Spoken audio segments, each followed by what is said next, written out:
to heal. What are you going to do in the meantime? Well, you could go to the hospital like most normal people do, but maybe you don't want to go to the ER. Maybe you feel like you don't need to. It's not so serious that you need stitches, but you need to care for that wound. Nobody else is going to do it. Maybe there was a disaster. Maybe there was a hurricane, maybe some event that caused injury. It doesn't have to be the end of the world stuff. So in this shorter video, I'm going to go through a very clever preparedness item, very well thought out, that covers a lot of the bases in really any scenario. You go SHTF, you can go isolated natural disaster. It could be cuts and scrapes to a more serious injury. And because I want to know when I click on somebody's video, I'm not getting paid to make this video by the company. I am not getting any kind of kickback or commission for making this video, no agreements, no contracts. This is a kit that I actually requested to have sent to me because a viewer called them out and they said this is one of the best companies they've come across, and I tend to agree. I'm really glad they said something. But at a minimum, this should give you an idea of what to focus on in your own kit. I'll decompose the bulk of it and you can take the tidbits if you choose to. And leave a comment if you took anything out of this video, if this helped fill any kind of gap in your own preparedness items and supplies. And please hit that like button if you got any value out of the video. Let's jump in. All right, here it is. It's not that heavy. I'm just sore. All right, so first things first, you can get this bucket, 5-gallon bucket. It's perfect for emergency preparedness. We should all relate to it. In this particular bucket, I have the North American Rescue shears and a 10-pack burn dressing, 4x4 burn dressing. That normally is not included. It's an option. That's just the options that I got. And as for the bucket, we're going to pop it open. We're going to go through the items pretty quickly. I'm not going to sit here and go through every single item explaining its origin and all of that. I'm just going to go through the bucket. And I've opened this one time before. I don't know how they got all of this stuff in here. Like, it's not damaged by the packing, like they packed it very well, but it is literally filled to the brim with stuff. And that was pretty cool. It just kind of stinks getting it back in the bucket sometimes. First thing I'm going to pull out is the abdominal pads. You're going to want to use these if you have a lot of fluid on your hand and you need to soak it up. Now that was 8x10 absorbent pads, and these are 5x9-inch absorbent pads, or ABD pads as they're also known as. And you can see here you have quite a bit of these absorbent pads. So these are very handy to have around. Getting into the gauze sponges or the gauze pads, you've got quite a few 4x4 gauze pads. You can see there's a massive amount of gauze in this kit, and there's quite a bit more to go through. Rolled gauze, you need to go around an arm or a leg. You're gonna have the longer 4x8 gauze here and a 2x4 yard rolled gauze. Quite a few nitrile gloves. Yeah, there's 100 in here. So 50 pairs of nitrile gloves. You gotta go in and get dirty. You're gonna wanna use these.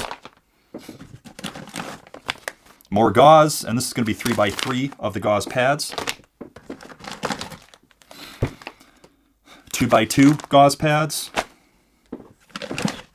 And this was extra. These were one of the optional items. These are the burn shields, burn dressing. So these are going to be great, obviously, for burns. Not much more to say there. Medical tape, and you have Trimple antibiotic ointment, 2 packs of that, 4 things of tape, 4 rolls. My gauze is starting to fall off the table. And little bandages, perfect for the kid, assorted sizes, and you've got some colorless, waterproof it looks like. And these are going to be 200 of these bandages. So you can see you're going from a basic home kit, which this is pretty overkill, but it has the basic home kit supplies plus a lot of the stuff you would need if you have a serious wound and you need to care for that wound. You can't go to the hospital to change your bandages. You're going to want to have something like this. You've got some iodine squeeze bottles here, which is going to be great for taking care of any bacteria around the wound, cleaning the wound site. Hydrogen peroxide, also good for cleaning that wound site, knocking out any of the nasties that could be getting into the wound. And 70% isopropyl alcohol. And that's an antiseptic that you're going to want to have. If you have anything, grab some isopropyl alcohol. Peroxide is extremely handy, and so is iodine. But this is hopefully in everybody's house.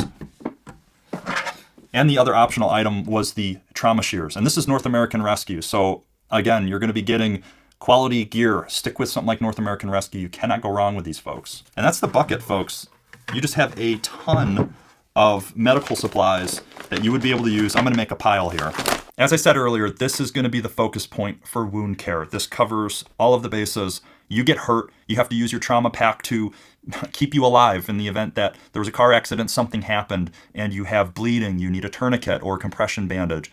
That's all great. IFAKs have a purpose. This has its own purpose. So whether you're preparing for SHTF or you just have a wound that you need to care for, from bumps and scrapes to more serious wound care, these are the items that you're going to want to focus on and have at a minimum. So hopefully you can see you don't need to be fighting in battle or for SHTF to hit to be able to use a kit like this. You could nearly cut your fingers off trimming the bushes, which I've personally witnessed, or nearly take your leg off with a chainsaw, which I have personally almost done. But of course, I fixed it myself. I just used some super glue. When I took it into the doctor, he said what an idiot I was, but he admitted he was impressed with the patch job. As long as hospitals are open for business, great. Go to the pros for help. I highly advise it. But you are guaranteed at some point in your life to get hurt or come across somebody that has gotten hurt, especially with cars being the #1 cause of injuries in this country. Medical care requiring medical equipment is going to be required at some point. It's one of those I'd rather have it, not need it, than need it and not have it situations. If you're interested in building your own kit, you know what you need to go after. If you're not and you'd rather purchase something, I highly suggest you check out Refuge Medical. Just check out their gear. You're going to see it's top-notch, high-quality stuff. And to remind you, I'm not getting paid to say that. I'm not affiliated with them. I'm not getting any kind of commission by saying that or making this video. If I'm going to tie my name to a company, to a product, it's going to have to be a good one because my name's on the line too. I'm going to put a coupon in the description below. I'll update that as time goes on if it ever changes. Check it out if you want to or not. All right, folks, until the next one, stay safe and stay practical.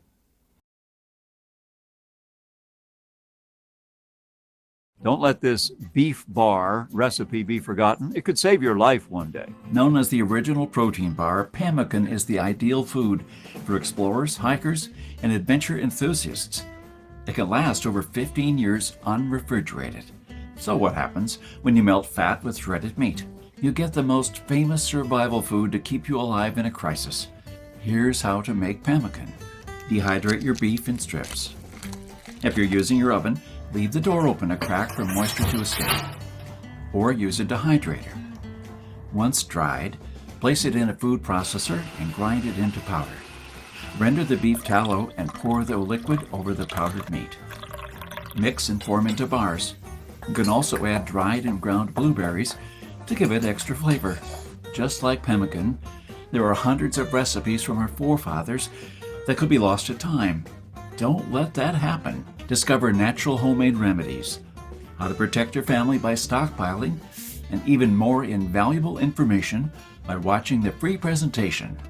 We no longer know how to live without refrigerators, without cars, without phones, or without supermarkets. What will you do tomorrow if you simply are unable to buy things? I sometimes even think we're kidding ourselves. With our bug-out bags and with our 3-day food rations, wouldn't we be better off looking at what the pioneers took with them when they traveled from Independence, Missouri all the way to Oregon City? Game meat was unreliable even then. So don't think that they made this 5-month journey counting only on that. If your life depended on this, what bug-out bag would you take with you? I know I would stick with what the pioneer had with him. He had to travel weeks on end without much help while taking cover from some native tribes at the same time. And this is just a small, tiny example. I don't want to see our forefathers' knowledge disappear into the darkness of time. If you care for your family and what America stands for, then neither should you. I wanted to unearth and learn the forgotten ways of our great-grandparents. So I came up with this great idea to edit all my manuscripts to turn all this lost knowledge into one of the greatest books of this century, The Lost Ways, saving our forefathers' skills. By knowing the ways of our forefathers, believe it or not, you're covered for anything. You'll never have to spend money on any prepping material again. Forget about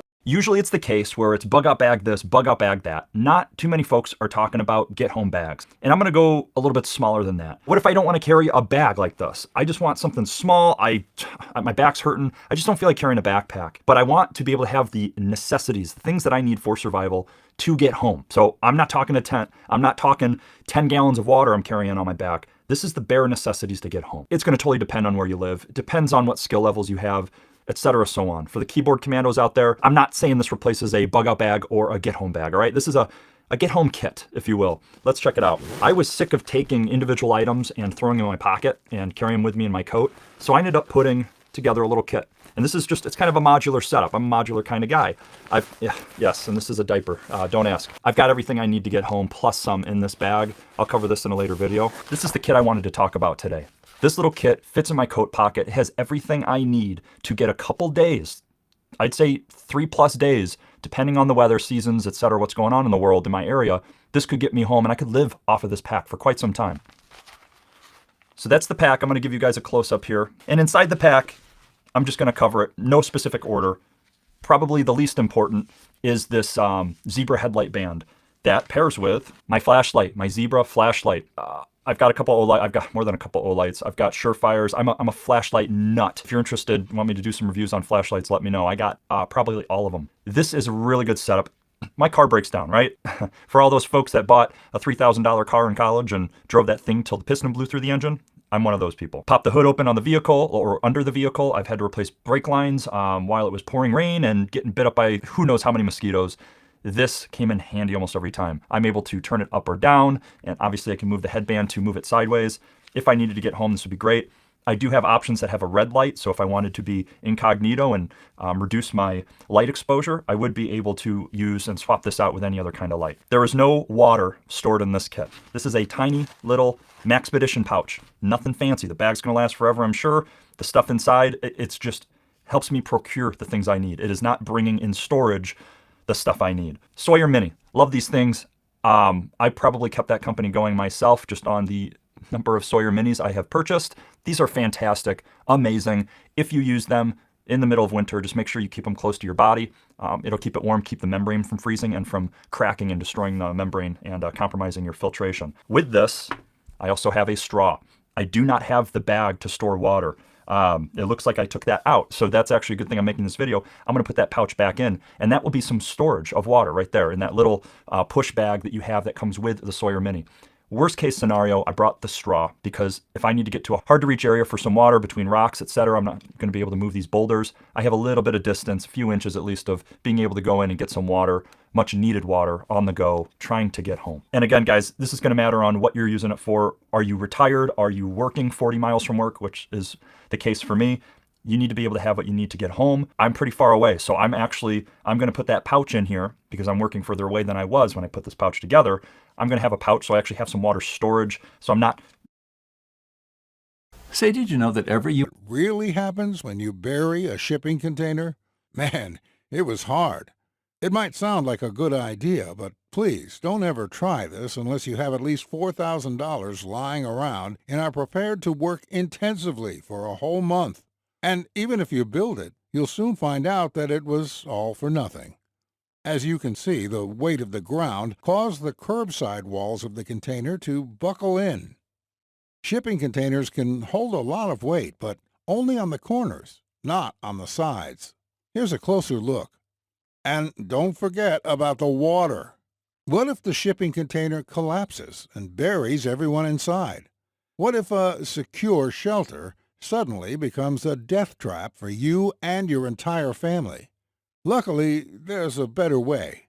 Way better, way cheaper, way safer, but most importantly, way easier than burying a shipping container. And it's also waterproof, so no matter how close the water table is, it won't bother you one bit. But just like you, I didn't know about it. Yet. I only started to bury my shipping container after I discovered my home was close to a strategic nuclear target. And with so many of them, yours might be as well. Ever wondered if you're living in one of America's death zones? In the next few minutes, I'm going to show you the U.S. nuclear target map, and you'll find out if you're living in a death zone. Once a nuke is heading your way, you might think that there isn't much left to do. But you would be wrong. Because I'll show you America's natural nuclear bunkers that are also EMP-proof. When the sirens start wailing, all you need to do is pick the closest one to your home where you can take cover before it hits.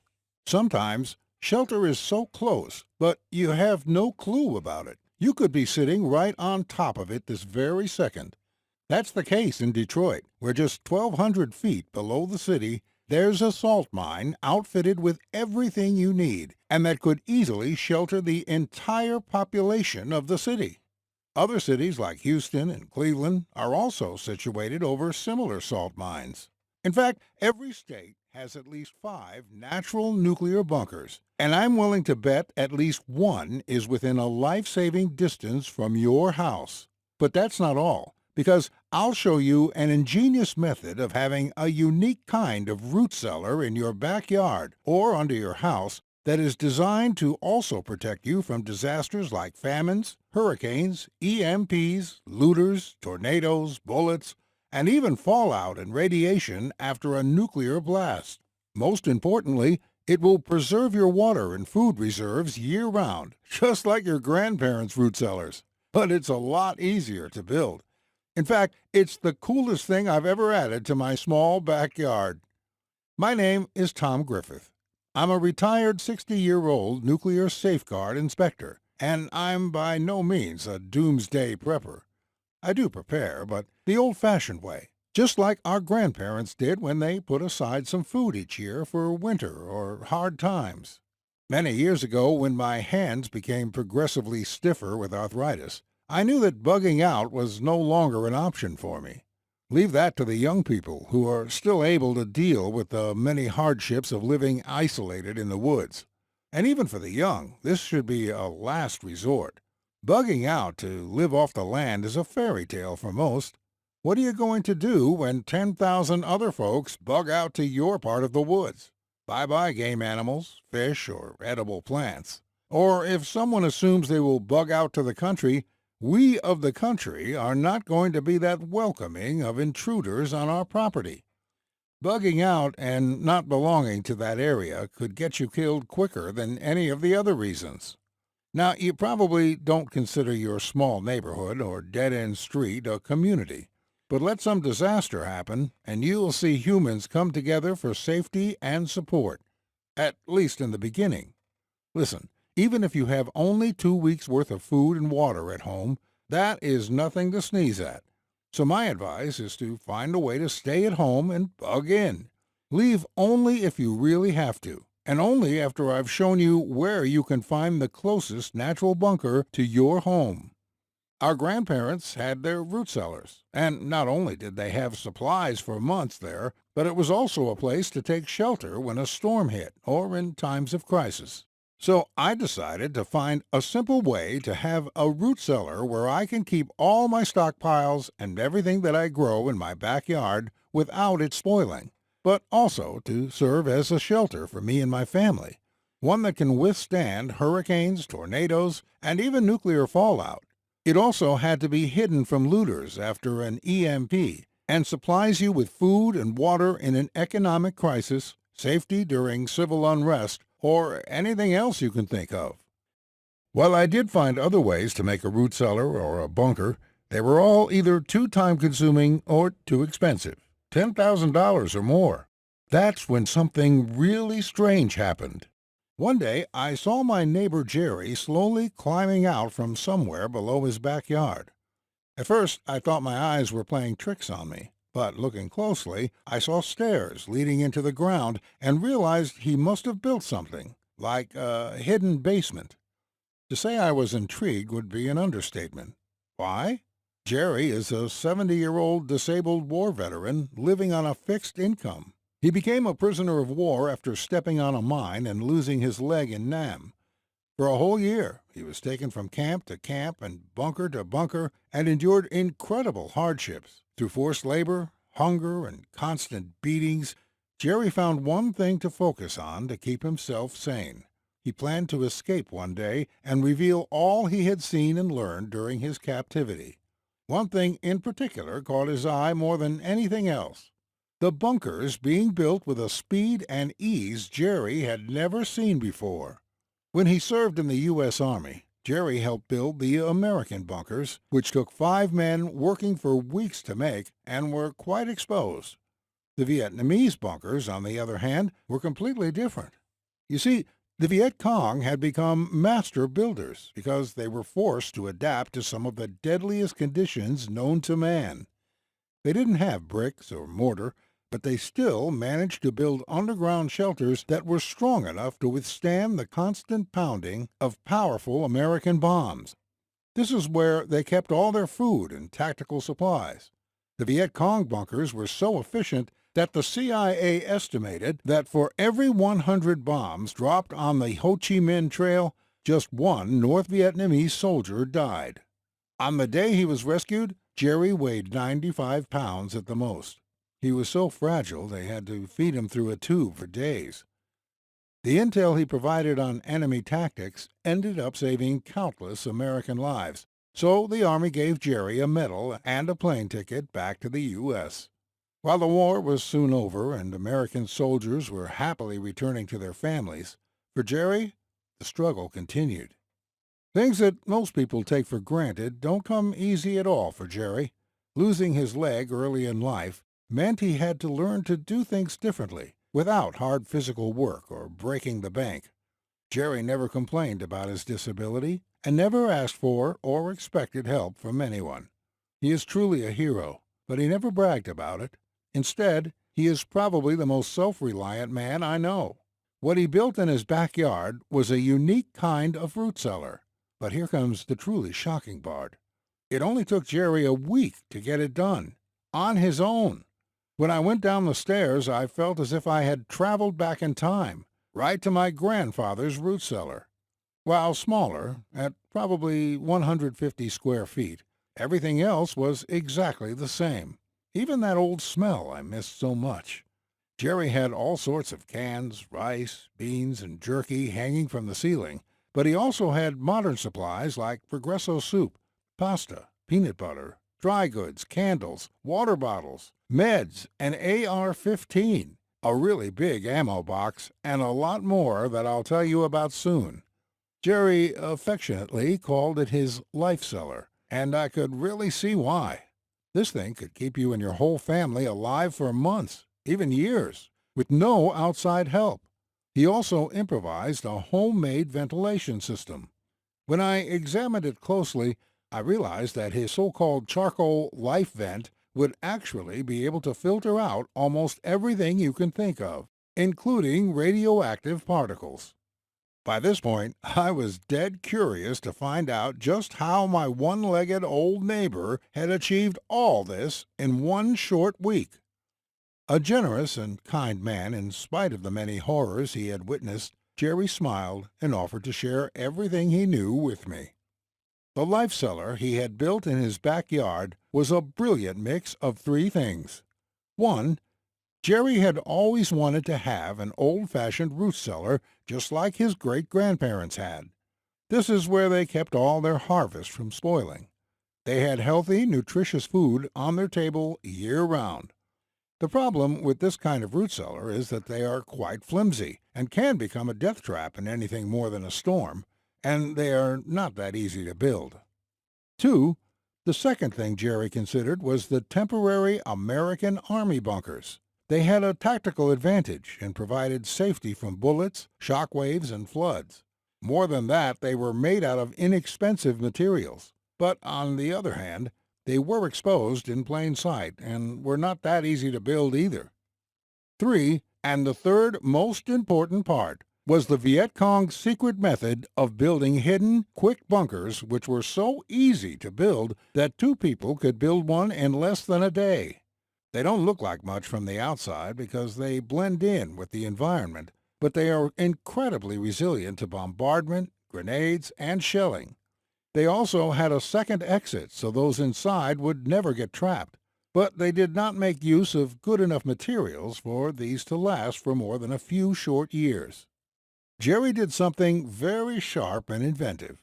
His cellar had all the benefits of our great-grandparents' root cellars, the American Army war bunkers, and the secret Viet Cong building method, with none of their drawbacks. His cellar was so cool that I definitely needed to have one in my own backyard. To make a long story short, using his method and having him by my side helping me with all the directions, I made my own cellar. It took me 4 days to build and only cost $421, which is less than a month's rent and will last a lifetime. I ended up having an awesome, completely equipped 150-square-foot cellar. Most Americans only need a 50-square-foot cellar, which can be made with only a fraction of the money and time that I spent on mine. But before we get into that, I want to show you I'm a man of my word. In the beginning, I promised you I'd show you the closest natural bunker to your home, but I'll do you one better. I'm going to give you the complete map of all the natural nuclear bunkers in America, so you can find shelter no matter where you are. I decided to offer this report at no extra cost because I know how many American lives will be saved just by knowing the vital information contained within. There are literally thousands of natural bunkers all across America, and there isn't a state that doesn't have at least 5 of them. Now that you can be sure I'll make good on my promise, let me offer you something even more valuable for your preparedness. The one solution that will bulletproof you against any crisis, natural or man-made, in the comfort of your own home, and save you from a perilous journey on the roads when society collapses and shit hits the fan. I'm talking about the simple-as-day, complete schematics to build your very own backyard fortress just like me and Jerry. We decided to call it the Easy Cellar because it proved so easy to build. We might have also called it the Easy Bunker because it's also incredibly sturdy against any kind of attack. And it's also like having a 24/7, no matter what, Walmart in your backyard that only you know about. Here's what you'll discover when you get the Easy Cellar. First of all, we made it as simple as possible. Just like me, you'll have Jerry on your side telling you exactly what to do until you finish your backyard Easy Cellar. You'll have unlimited access to our videos, our plans, and our instructions, and you can call Jerry to ask him anything about your project. Just imagine the exact spot in your backyard where you will soon have your old-fashioned root cellar. When stepping down those stairs, the cold air will take you back in time at least 100 years, when every house in America had one to store everything our great-grandparents grew or bartered for. It kept everything from spoiling without electricity, and it will do the same for you. You'll have fresh, healthy food right off the shelf to feed your whole family. Not to mention that it will look so cool that all your friends will bombard you with questions about it. The Easy Cellar was specifically designed to be hidden away from prying eyes or looters. So even if you're outnumbered and surrounded with nowhere to run, you'll always have this secret place to go to, where nobody will find you. So how will you feel when 5 looters are ravaging your house to be able to observe them safely while tucked away in your concealed bunker? And even if FEMA comes for your supplies to redistribute them, they can't steal supplies they don't know are there, because your cellar will be invisible. The Easy Cellar will serve as a perfect storm shelter, too. You and your family can always take cover there, even from F5 tornadoes or Category 5 hurricanes. After these catastrophic events that tear down houses and cause weeks of blackouts, you won't have to sleep on the floor of some high school or stadium crammed in with thousands of other empty stomachs. Instead, you'll still eat delicious food 3 times a day and stay safe, all thanks to your Easy Cellar. I will show you exactly what to store in your Easy Cellar so you can have everything you need to stay inside for 3 months. That's right. If you don't want to leave, or it's dangerous to go outside, you and your family can outlast any crisis from the inside. You'll learn how I made my own odorless toilet and reliable sink in less than 60 minutes. I personally tested my Easy Cellar. For 1 week, I closed myself inside just to see if I needed anything else. Believe me, sometimes no TV can be a good thing. I had my radio with me, though. It was one of the most relaxing and carefree weeks I've ever had. I would have stayed longer, but I didn't want to diminish my food reserves for nothing. You'll also discover how to use an ingenious method to safely store large quantities of water. A method that was used by our great-grandparents, too. You see, with no direct sunlight and the cellar's low temperature, water doesn't spoil easily. But using this method will keep your water fresh almost forever. The Easy Cellar might be easy to build, but it's a nightmare for anyone who would try to break in. In that regard, it closely resembles a panic room. Plus, whoever gets in gets shot. Anyway, you probably won't find yourself in that situation because, as I said, no one will find the entrance unless you show them. As you know, one of the most important parts of any cellar is the ventilation system. This is one of the things that I'm most proud of because I took Jerry's ventilation system and tweaked it, and now it filters anything a professional nuclear biological chemical filter would. You'll never have to worry about any airborne contaminants getting into your Easy Cellar, not even nuclear fallout. Plus, in our program, you'll find my step-by-step system to survive in your Easy Cellar after a nuclear blast. Chances are you won't be directly hit. What you need to worry about is the nuclear fallout and when it's safe to go outside. Contrary to popular opinion, while immediately after a nuclear explosion, radiation levels skyrocket for hundreds of miles, they dissipate very quickly compared to a nuclear power plant meltdown. That's why they rebuilt Hiroshima and Nagasaki in just a few months. But Chernobyl is still a ghost town 30 years later. Nuclear bomb fallout doesn't stay dangerous forever. Its radioactivity falls exponentially. 1 hour after detonation, the fallout is fatal after just 50 minutes of exposure. After just 7 hours, the radiation level will have fallen so much that it will cause only radiation sickness. After 49 hours, it's almost safe to go outside. 2 weeks after the attack, you can be exposed for several hours a day without serious risk of radiation sickness. A year after the attack, radiation levels will be close to normal background levels. So you won't need to stay hidden in your Easy Cellar for years. After 1 month, you can start spending a considerable amount of time outside. Plus, you'll also discover 15 natural remedies for radiation that you can keep in your Easy Cellar. The principle for protecting the body from the absorption of nuclear isotopes is the law of selective uptake. Reduced to bare bones, it means that radioactive isotopes look like nutrients to the body. So, if the body is deficient, it will grab hold of the isotope and use it in the body. You can prevent this absorption by taking extra doses of the nutrients you need. For example, iodine supplements protect against iodine isotopes. Cesium-137 mimics potassium in the body. Strontium-90 mimics calcium. Plutonium-239 mimics iron, and so on. The 15 foods that you'll find in our blueprint are critical, and if you don't already have them among your reserves, you need to add them fast. One more thing. After an EMP or a solar storm, there will be no more electricity. But that won't bother you at all. You won't need a refrigerator if you have an Easy Cellar in your backyard, and basically you'll have anything you need to live a normal, healthy life, and even help others if you want. And believe it or not, there is even more, because if you get the Easy Cellar package right now, you'll receive a second exclusive report that will be off the table soon. It's called 56 Items to Stockpile in Your Easy Cellar. Pound per pound, I've selected only the best items in terms of space occupied, price, and added survival value. And my Easy Cellar has them all in various quantities. I'll show you the 3 items I missed the most when I spent a week in my Easy Cellar. Don't make my mistake. Add these to your reserves. You'll also discover what Jerry stockpiled in his own cellar.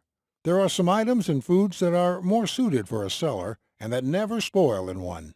You'll also learn how to store them so you'll never run out of food. One more thing.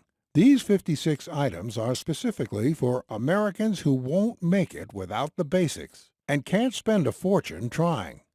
You'll discover the top items that are just as good as name brand products but a fraction of the cost. So if you choose to follow the Easy Cellar program, you'll also get these exclusive bonuses that are worth $29 each for free, and unlimited access to the members area where you can ask me or Jerry anything at any time. I will be there to answer your questions and to help you if you need any clarification on anything else. We made the Easy Cellar, like the name suggests, as easy as possible. Our goal was to give everyone the possibility to have an old-fashioned root cellar and a bunker combined into one, right in their backyard, in as little as 1 week after receiving our program and with minimal cost and effort. To help you along with your project and speed things up, we'll also give you a step-by-step video guide for building the Easy Cellar as well as written plans with in-depth details. You could be watching the videos or reading the book just 5 minutes from now, And in even less time, you'll be able to find the nearest natural bunker to your home. Like me, I'm sure you'll immediately start feeling a lot safer, knowing that until you decide to make an easy cellar, you'll have a place to take shelter right away. You won't believe how fast you will be able to complete it. If Jerry built his at 70 years old and with only one leg, I'm pretty sure you can do it too. Think about it. How much is it worth to you to have a root cellar and bunker in your own backyard? I know once Jerry and I got the word out about the Easy Cellar to our neighbors and friends, people who could expect a reasonable discount for personally knowing us, we had offers topping $1,000 for the Easy Cellar. They all wanted it, and wanted it badly.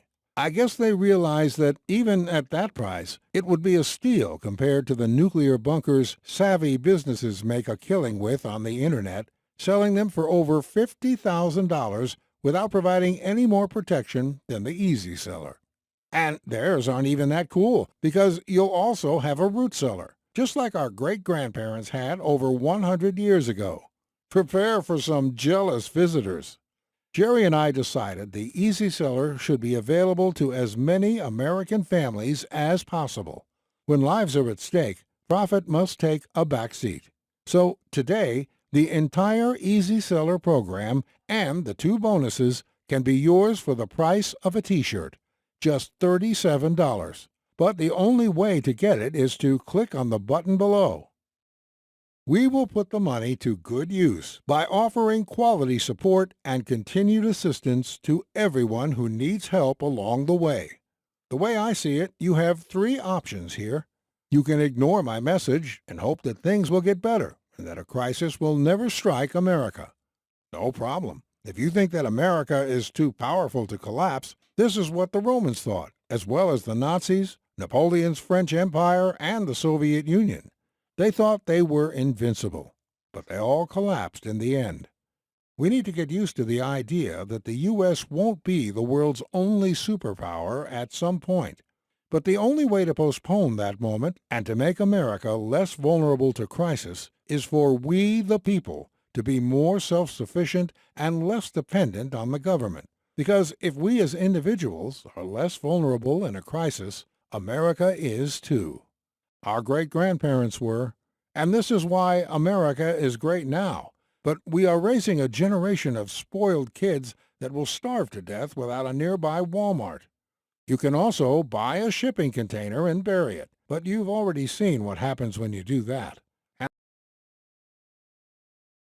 Home is close to a strategic nuclear target, or you can build a bulletproof and EMP-proof invisible bunker in your own backyard for just $400. Once a nuke running to every little puddle in case water gets harder to find on the way home at any point. Chapstick. This is my everyday kit. This is my EDC. This is my EDC pouch, really, so another term for it. It's also my get home bag and my get home kit, my get home pouch, whatever. I use this stuff. I use this stuff on a daily basis, nearly. So chapstick, big time, big time. I hate it when my lips dry out, so everybody can relate to that. A little bit of Blistex or whatever your poison is as far as chapstick, highly recommended. A lighter. Just a little Bic lighter. There's things that I carry on me. So I'll have a bracelet with I'm not wearing it right now, but it has a little ferro rod and scraper. I also have a larger ferro rod and scraper on my keychain, which I have with me wherever I go, and another blade. Think about that. Wear stuff on your body so you can use less stuff in your kit and have a smaller kit or smaller backpack if you can. I'll make another video on that soon. This Bic lighter, just one thing to notice, I have a little twist tie on here underneath this right here, so I'm not actually applying accidentally within my pouch and releasing all the fuel of the Bic lighter. So I'm going to be careful with it. This is under this little trigger here to not activate the fuel. I had a little Gerber clutch, I think it was. Something small. I was able to fit more in this pouch. I made this guy squeeze in there. This, I'm using it a lot more. It actually has a little ferro rod because this is the Leatherman Signal. So this is really, it comes in handy for camping and whatnot. Sharpener, hammer, little clip there. I just decided to bring, because I needed the Leatherman more often than I needed the Gerberman, or the Gerber clutch. I almost said Gerberman. And this is going to give me the pliers, the knives, or I should say multiple blades, cut through some wire. I use this a lot more, so I brought the bigger Leatherman, the bigger multi-tool. Have some cordage here. This is some cheap paracord. I need to upgrade this to the Survivor cord, which is just better all around. I get some fishing line in there, brass wire, tinder as well in the Survivor cord. I'm going to put that in here instead of this. This is just the cheap bow that I've had in here for years. So we've talked cordage. Technically don't have a container in here, but I do have ways to procure water. I have fire, I have light, and tools. I don't have shelter yet. We haven't gone over that yet. This isn't, I don't like going with the super cheap space blankets. This is a My Medic space blanket. I'm going to use this. It's going to be better than the really cheap stuff. I'm not going to be rucking for a week, 2 weeks, trying to get to a bug out location or something. I'm not going to be needing a ton of shelter. And again, depending on where you're at in my car, I've got a sleeping bag and a wool blanket when it's really cold out. Wool blanket at all times because it's just so awesome. This stuff is just in my bag. My get home bag, my bigger one, has more shelter. So I've got a bivy in here, and I actually have another bivy. So for family members, etc. Another thing to consider is your family. This is just going to get me by, right? And I think this is last but not least. I shouldn't need this. Again, I built this years ago. Probably get rid of this, but this was a backup if there's sun out. This is a little lens that I'm able to use to start a fire. So if I needed a Fresnel lens, worst case scenario, again, you got to have sun. It's going to have to be perfect conditions for that, or more than ideal conditions to start a fire. Look how much space that takes up. I figured whatever, I just have it with me. I also swapped this into my bug out bag too. So this is having a little modular kit like this. Modular is the way to go if you want to put the time into it, but it's easy to swap stuff in and out. You just have to remember what you took out and what you didn't. Ideally, if you got a load of money, you've got doubles, triples, quadruples of everything you ever need in your individual bags. You don't need to swap stuff out. I'm not made of money like some people, so I can't do that. AA batteries. These are the lithium batteries, so make sure you're not going to fry your flashlights if they're not meant for lithium. This one is, I believe. I'm going to double check that. I have done that before. I did that once. I'll never make that mistake again. Using a battery that has more output than what your device is designed for. Be careful with that. But those will get me home. 2 batteries will get me home. Little Suunto compass. This little wrist compass. Usually these are super cheap. They're garbage, right? Suunto, awesome quality, awesome stuff. Even their little wrist compasses or their little watch compass. This is a clip-on. Clip it onto your backpack. Clip it onto your wristband, which I'm not wearing right now, your watch. These are awesome and they're accurate. So unless there's a polar shift, topic for an upcoming video, these are fantastic. You got to be able to know how to navigate, and you need to be able to use a map. I have maps in my get home bag. I do not have a map in here. Worst case scenario, I've got a little compass. All these items, fire, water, tools, lighting, cordage, navigation, and I think I said shelter already. I also have with the Titan Survivor cord some very small amount of tooling and ability to catch food. But again, I'm not planning on using it for a get home situation, not even a bug out. I hope you liked the video, folks. I want to do more of these EDC reviews because I love it. If you want me to do more of these videos too, these everyday carry, kind of what I carry, whatever videos, let me know and I will do more of them because I kind of want to. All right, until the next one. Free, endless water supply using only the air around you? Well, you can thanks to a simple little device based on technology that, well, until now was only available to the military. Now, big water companies around the world don't want you to know about it because, well, it could seriously affect their annual profits. So click the Watch Now button to see it in action. This device creates the cleanest, freshest, purest water you've ever tasted, and without all the extra additives found in your drinking water. If you ever find yourself in an emergency situation, you just need to open one of these, but you don't have one of these, it's not a problem. There's multiple methods that you have at your disposal, I guarantee it, in your home right now, that you can use to open a can without a can opener. I see all these videos out there, they're not wearing gloves.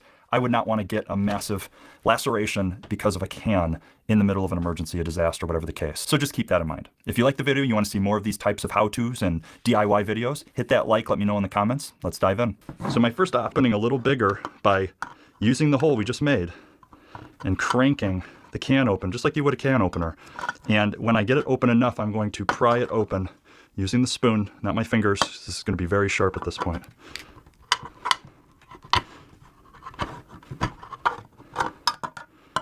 Working my way around that can.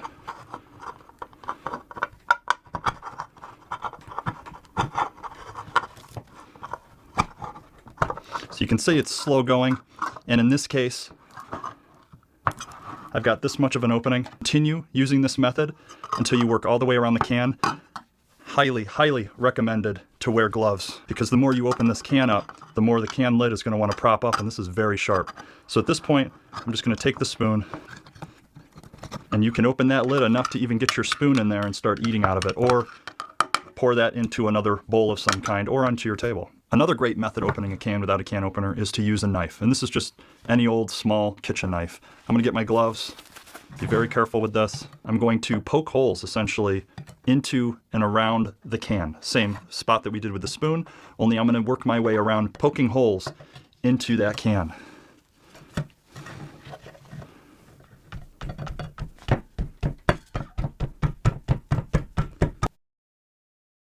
Here's how you can end any fight in seconds. Just finish dinner in an unfamiliar part of town. It's gotten late, and there aren't many streetlights working in this neighborhood.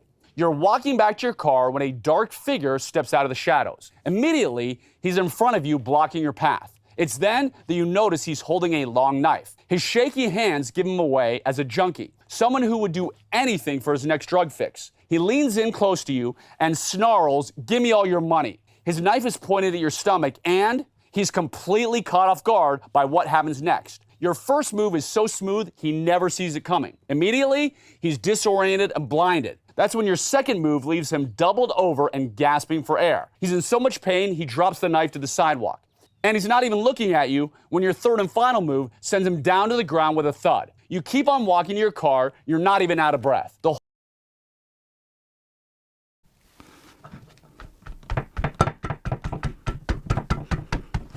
I'd go slowly because you only have two hands and you need to hold the knife with one and use a hammer or your other hand to hit the top of the knife. There's no rush. Take your time. And at this point, you can even just start. You can keep poking holes to reduce the amount of cutting that you have to do.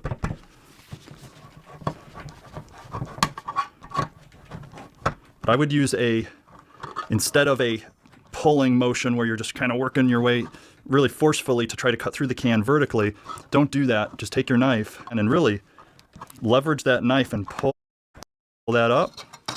Very jagged metal, do not get hurt by that. And that is the knife method. So this last option I'm gonna do outside. You could use a brick or outside if you wanted to. Food, water, important stuff, of course, and fun. I mean, we all know it. Medical is gonna be one of the most underrated. It's the least sexy thing, at least for most. This is the Bearfac. I've done a video on this and this guy here. The Bearfac is a personal IFAC, beefed up. It's on steroids, I like to say. This has got a lot of what you would need in a car accident, some kind of a shooting. It's going to be able to cover a lot of those basic needs. Stop the bleed, airway. You're going to have that in this Bearfac here. This is great just to have as a backup. Again, throw it in the car, whatever. This is a great kit. Throw it in the backpack. This is what I've been carrying with me. When I go on my 5-6 hour long adventure trips, you need to have some kind of medical kit with you in the car. This is from MyMedic. This is a great, what I would call starter kit. A lot of the stuff in here is made by MyMedic, and that's how they get the cost so far down compared to other kits. They're not using a lot of North American Rescue, if anything at all. I ended up actually beefing up this bag. The equipment inside is not tried and true in my opinion. Again, North American Rescue, it's been tried and true, saved lives.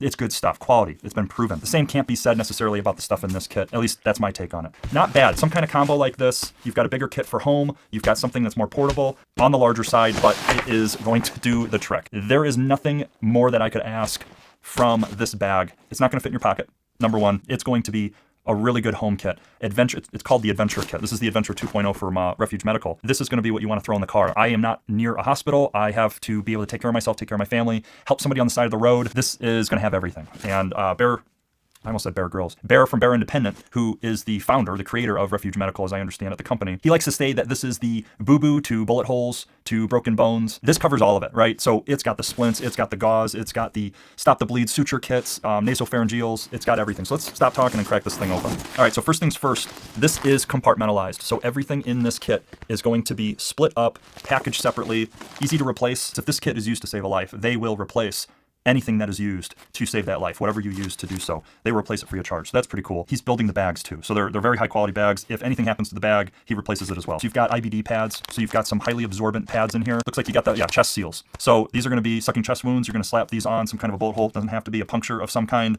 You're going to want to use that to keep the lung from caving in on itself due to the pressure. You want to be able to still breathe with that lung if you can. This is a suture surgical kit.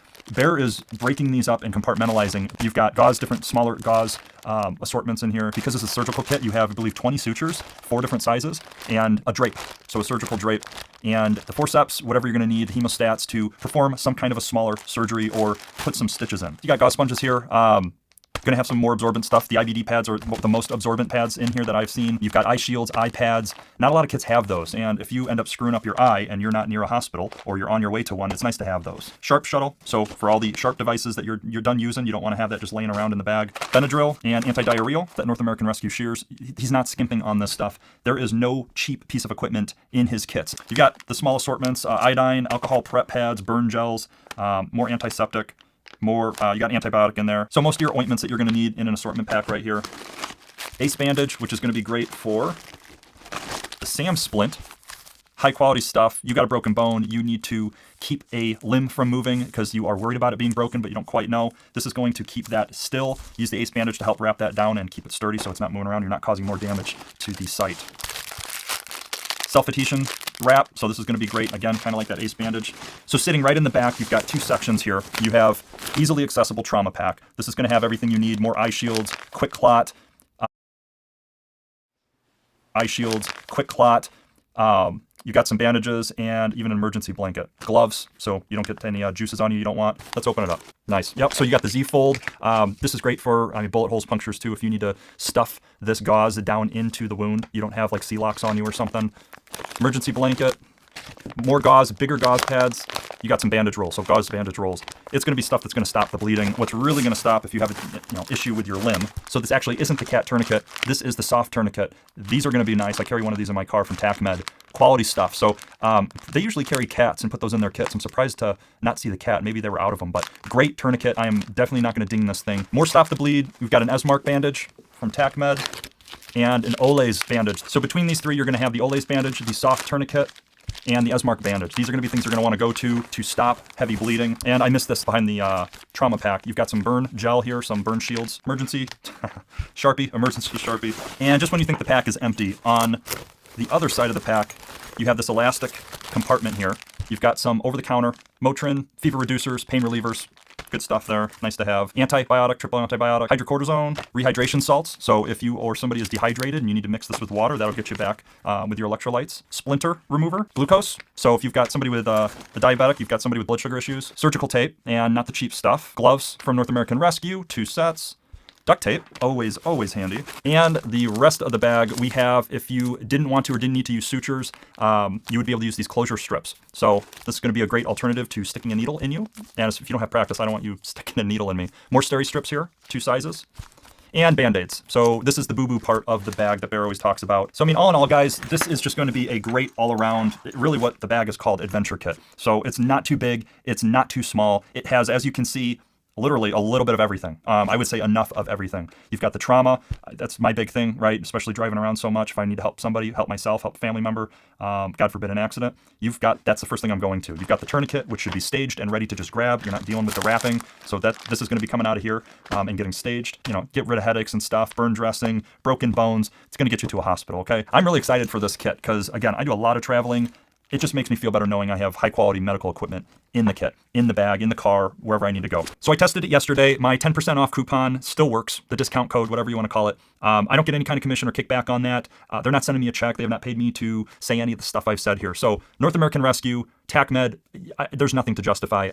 It's good stuff. You can use that discount code. It's Practical Prep, one word. I'll put that in the description, flash it on the screen. All right, guys, I got another video coming out soon, probably in the next couple days, and I will catch you on the next one. Stay safe. I had a viewer a few weeks ago comment on one of my other videos how an IFAK would be a good thing to add. I forget what the video was. It's like 10 things you wish you had if SHTF. And IFAK was one of them, and that's a great call out because these things can save your life. The gear inside is meant to do exactly that and only that, to save your life, to stop serious bleeding, to open an airway, for example, to keep a lung from collapsing. Now, I normally put my own kits together, so this is one of those kits. Now, this is going to be in the bag that I carry to work, for example, right? This is going to be something I want on me at all times. This is a BearFAK. I had them send one of these to me free of charge, but I'm not getting commission for anything that is sold at all through this video or through the coupon that I'm going to give at the end of the video. So you can see that the size difference, it is thicker, it is bigger in every way. Taller, wider, thicker. This thing is packed full of only the stuff that you would need truly to save a life, keep somebody alive long enough to get them to some real serious medical care, like a hospital. So I'm going to open this bad boy up, pull on this tab, lift the top up. You're going to want to pull on this very obvious, you can't mess this up, red, bright red tab here. Pull that bad boy out, get rid of this. Got some Velcro holding the kit together, and it is going to unfold for you, open right up.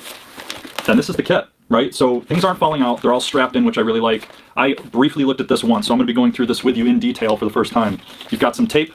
I mean, they did not skimp on the quality of this stuff, as I said. This is North American Rescue emergency trauma dressing. So this is going to be something that you're going to wrap around a wound, be able to apply quite a bit of pressure, not as much as a tourniquet. Next thing, now I am going to need to open this bad boy up and stage it. So ultimately, I'm going to want this to be ready to go. Staged is what they call it. There's plenty of videos on the internet. I'm not going to do this right now with this video. Search on YouTube for how to stage a CAT tourniquet, and you'll have, I'm sure, plenty of decent videos. So CAT 5 Gen 7 tourniquet, latest and greatest. This is obviously going to be the one thing, if I've got serious bleeding that I want to stop, I'm not going to want to mess around with a pressure bandage. I'm going to use the tourniquet. I'm going to put that around a limb and tie that down as tight as I can. There will be pain involved, but it would potentially save somebody's life, if not my own. You've got a single little baggie with, it looks like 2 gloves, so I'm going to be able to use that if I don't want to get some nasties on my hands. Permanent marker, and you might be wondering why this is in here. This is actually to write down the time that you applied the pressure on the tourniquet. It's very important that the doctors know exactly how long that tourniquet has been applied to a limb, to the patient. Open this up.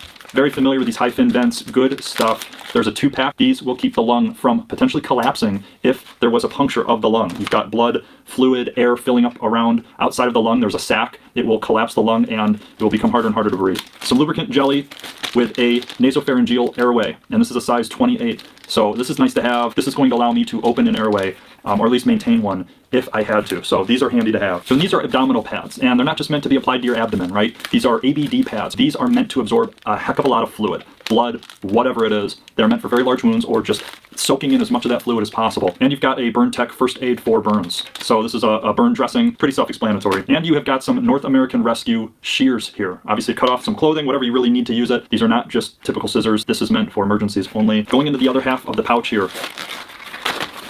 probably some Quick Clot, yeah. So we got a single pack of Quick Clot. This is ultimately going to be in temporary bleeding control management here. You're going to be able to use that, get to a hospital, they're going to have to take that off, and the doctors will do what they do to close up your wound. Duct tape, because this stuff can be used for anything. I have actually used that in place of a bandage a few times. Obviously not the cleanest way to do it. A polycarbonate eye shield could come in handy. This is ultimately, it's a trauma pack. So you're going to open this up if you've got that trauma, if you've got that bleeding. You've got plenty of other stuff that you can go after too. Another abdominal pad, some small gauze sponges, 2 iPads, 2 4x4 gauze sponges.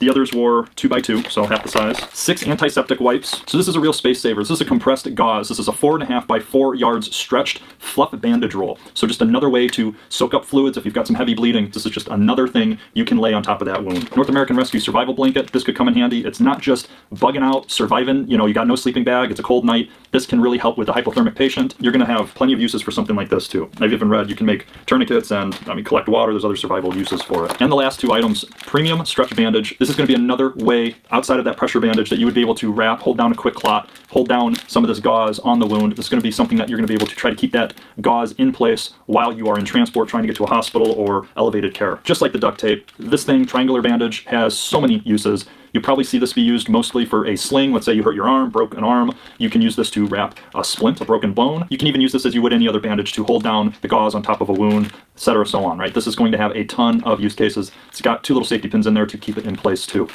So folks, this kit is just stacked. It's filled to the brim. I don't know if you could fit anything more in it. That's probably the point. This thing is the Bearfac. So they've got some smaller IFACs as well, probably more the size of this guy. This thing would be what I wanted if I got hurt or if I rolled up on an accident. It's all the life-saving equipment that I can think of that I would want to have on me. A lot of gauze, right? If you need to pack a wound, you're going to need gauze. You're going to need a lot of gauze if you've got a serious wound. My pack here, it wouldn't be able to cut it. If that wound kept bleeding and bleeding, maybe I couldn't get a tourniquet. It wasn't a limb. It wasn't an injury to a limb. I would have to throw this out and use pressure bandage, use the gauze, the triangular bandage to try to get a hold and keep that gauze in place on the wound, pack that wound. This is the real deal. You've got North American Rescue throughout this bag.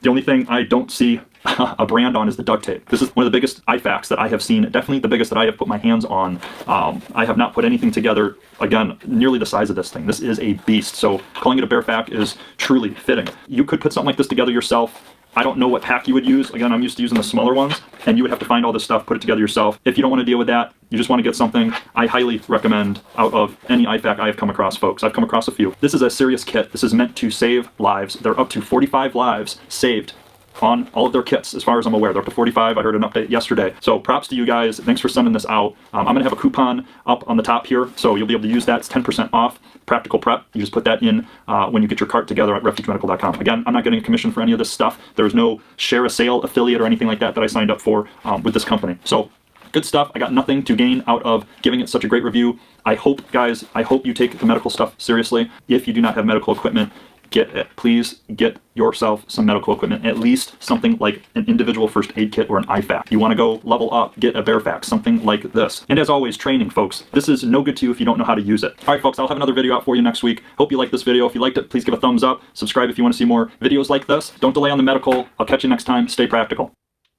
Shipping took a while, but just a great bag to have, in my opinion. You know, everybody in their house should have something, a pouch, a go-to, something you can just grab and start to deploy if something was to happen. But this is different than what I would carry with my EDC. You know, this is going to have a heck of a lot more to it. So let's break it open, show you what's inside. If you don't mind me using my kid's pop-up table, I think we'll be fine. My legs might be hanging out the bottom, but I'm out of tables at this point. So let's jump into the bag. All right, so starting with the bag, you're going to have MOLLE on the front and back with Velcro on the front and a breakaway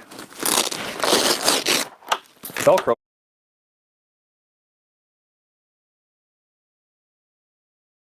Open up a sling, looks like a sling. You'd be able to sling this over your shoulder. You've got the MOLLE straps here as well. And this little badge is tearaway as well, Velcro. So when you open this up, I gotta be careful because this is gonna fall apart.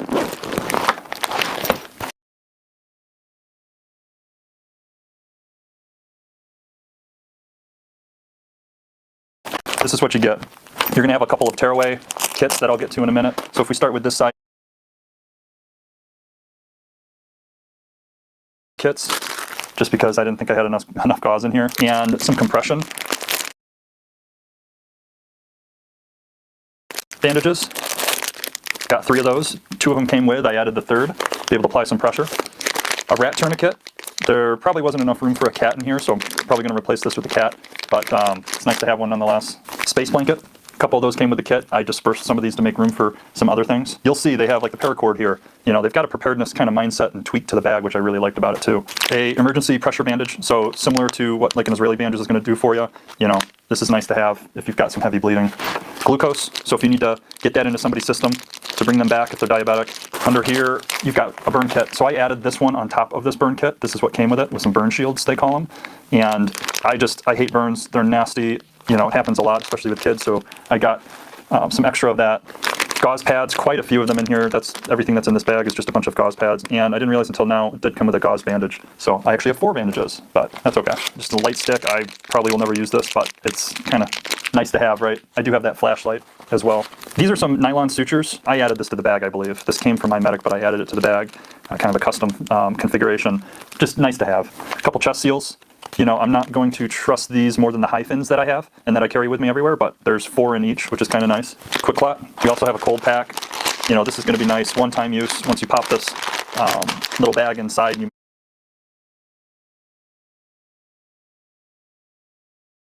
mix it around, the chemicals mix, you're going to have cold. So once these are used, they're done. A decompression needle. Electrolytes. So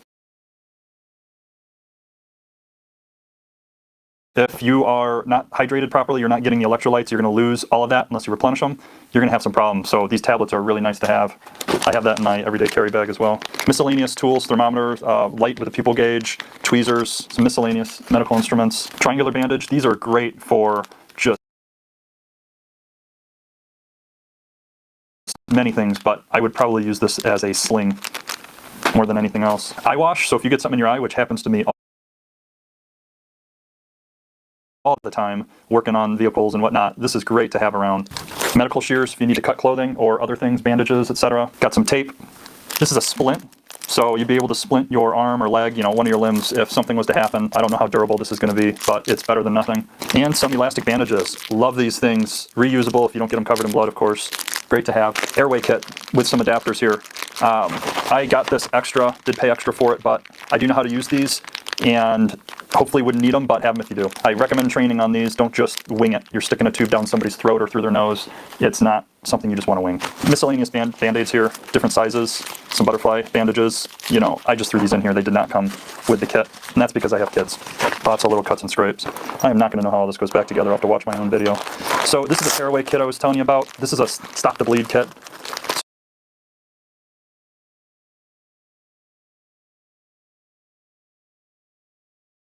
So if there's hemorrhaging, I'm going to rip that off and run to wherever, or grab the bag. It's not that big. So this is going to basically replace the need for stitches, or at least help.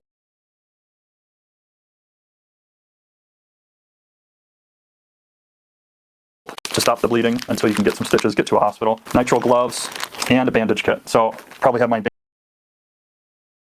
I love music so much. They're going to know how to do an overhand knot, unless you're still one of the cool kids using Velcro. But there's bound to be a time and place where those two knots are not going to cut it for you. They are not going to be able to handle the tasks that you might find yourself needing them to handle. Now, this is going to be one of the many videos that I include in my series, survival skills in 2022 that we should all master. So let's look at the 3 knots that I find the most useful and what some of the applications would be for them. So the first 2 knots we have are the